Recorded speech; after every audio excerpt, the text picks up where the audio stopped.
कश्मीर किसका है? कश्मीर कश्मीरियों का है। हम तो कहते हैं कश्मीर पाकिस्तान का है। नहीं, कश्मीर पाकिस्तान का किधर से हो गया? किधर से हो गया? इंडिया का कश्मीर है, इंडिया की फौज उधर है या पाकिस्तान की फौज उधर है? नहीं, कश्मीर तो दो हिस्सों में ना, 30% हमारे पास है, 60% जो है इंडिया के पास है, नहीं 10% चाइना के पास है। नहीं, इंडिया वालों का ही अब सही पकड़े हैं। जो सब हालात है ना पाकिस्तान के, जो अपना रोटी नहीं पूरी हो रही तो कश्मीर लेने का किधर जाएंगे वो? जब आपको भी सच पता है, हमें भी सच पता, फिर हम क्यों नारा लगाते हैं कि कश्मीर हमारा है? वह हम पागल हैं। हम पागल हो गए हैं। हम पागल हो तो 77 सालों से भी पागल ही थे।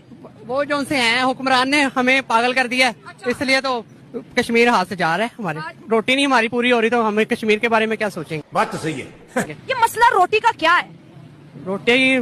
रोटी का मसला यही है ना, रोजगार होना चाहिए। रोजगार कम हो रहा है, बिल्कुल ही कारोबार कम हो रहा है सारी